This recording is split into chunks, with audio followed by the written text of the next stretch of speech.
Hello. I would like to tell you some stories today. Back in 1967, a new TV show, Dragnet, used this opening. The story you are about to see is true. The names have been changed to protect the innocent. My stories are also true, and I do not name any names. Since this is a police story, I need to get changed. There. Now I look more like what you would expect. Let's get started. This story is about a car chase in the late 1960s while I was a state highway patrol trooper. I was about 15 miles from the rest area on a freeway when I received a radio call about a purse snatch that had just occurred in a rest area. The dispatcher gave me the car's description and said it was headed east on the freeway. I knew the closest town where I could get assistance east of me was about 95 miles away. So I turned on my lights and siren and started the chase at my car's top speed. I was driving a standard issue highway patrol Dodge, supposedly with a police package. In my experience, my car was capable of going about 125 miles an hour. I always considered it a gutless wonder, but I didn't have a choice. After 20 minutes at my top speed, without catching up to the fleeing thief, I knew I needed a roadblock. I radioed ahead and set up the roadblock. When the troopers at the roadblock first saw the suspect, they called by radio and confirmed the vehicle's description. After a short time, they called me again and reported the successful apprehension. At that time, I was about 15 miles away from the roadblock. Apparently, the suspect car and my patrol car had about the same top speed. I had chased it about 95 miles without catching up. The suspect would have gotten away with the purse theft without the roadblock. So the radio is faster than a chase, if you know the exact route. But if there are several routes available, you're usually going to have to chase and keep the suspect in view, or just lose them, which I have done more than once. I investigated some unusual and interesting accidents on that 95 miles of freeway I was assigned to cover. One involved a speeding Porsche with a removable hard roof and roll bar. There were 3 people buckled into 2 seats. They had been drinking and lost control, sliding sideways. The Porsche's wheels dug in, and the Porsche flipped upside down and skidded on the roll bar for over 100 feet. Without that roll bar and seat belts, all 3 would have just been ground meat. And yes, I charged the driver with DUI. On another occasion, I stopped a speeder. When he rolled down his window, I could smell fresh marijuana smoke. I asked about it, and he denied using it. My flashlight showed marijuana seeds on the floorboards by his feet. That gave me reasonable cause to do a search. I found a baggie of marijuana and a recently used pipe. I believe he was smoking it in his car sometime close to when I put the red light on him. Then he badged me. He stated he worked for a state enforcement agency, and it was evidence he had confiscated from a parolee. I didn't believe the parolee story and arrested him. He may have gotten the stuff from a parolee, but the parolee didn't force him to use it.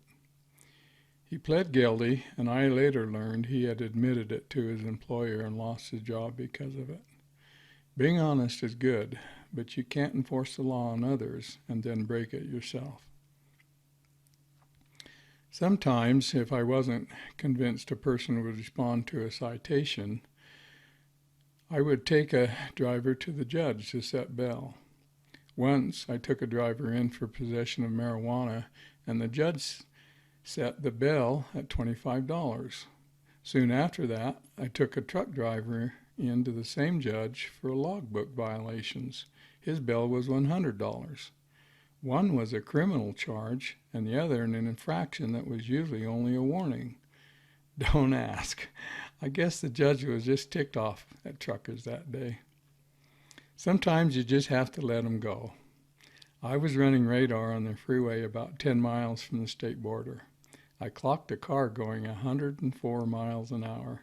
I turned around and gave chase, but I never saw the car again. I radioed the information in with a request to give the next state the information on the car.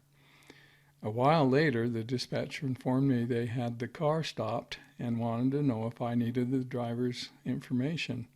I said no, that I never got close enough to identify the driver, so I had no case. But in my experience, people who are chronic speeders develop a habit and always get caught sooner or later. I believe there is a time and a place when speeding might be justified, but most factors would suggest it's rare. I was always amazed at what happens on a freeway. Most people don't see much, if anything, but when you work there almost every working day, you see more. I've already talked about the accident, so here are a couple of other examples. During the rainy season, the dirt between and on the sides of the pavement gets sticky, and most of the time a wrecker has to be called to get the car out. I think there's a lot of clay in it. I saw one wrecker pull the back bumper off a car because the cable was hooked up wrongly by the driver. It wasn't too unusual to find a burned up or even currently burning RV on the side of the road. Good reason to turn off propane while you're traveling.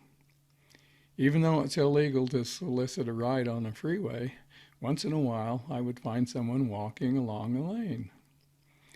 Things seem to blow out or fall off on the freeway. I've seen broken windows and damaged undercarriages. I've even personally hit a piece of aluminum box that was in my traffic lane. Luckily, it was high enough to be stopped by my front frame piece and not damage my oil pan or steering assembly. Now, to end this freeway story, I have one that always makes me smile. This is the 70s, and the CB radios are popular.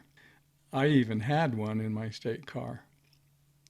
It's Christmas Eve, and I have to work the evening shift.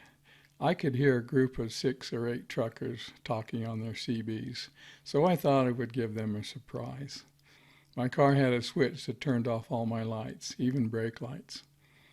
They were going west, so I parked on the west side of an overpass where they would see my car. They weren't closely grouped, so after about half went by, I started up with no lights on and drove down and joined in between them. They were speeding and happened to mention being careful because there was usually a trooper in this area. When we had gone about 10 miles and I wanted to end it all, I turned on my headlights. A couple of the truckers immediately noticed and started telling the others.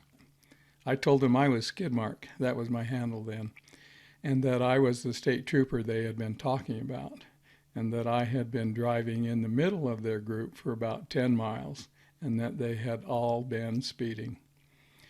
Then I wished them a Merry Christmas and told them to drive safely so they would get home to their families. I exited the freeway. They were profuse with their thanks, and they wished me a Merry Christmas as well. That was the most fun I've ever had on a freeway. Thanks for watching.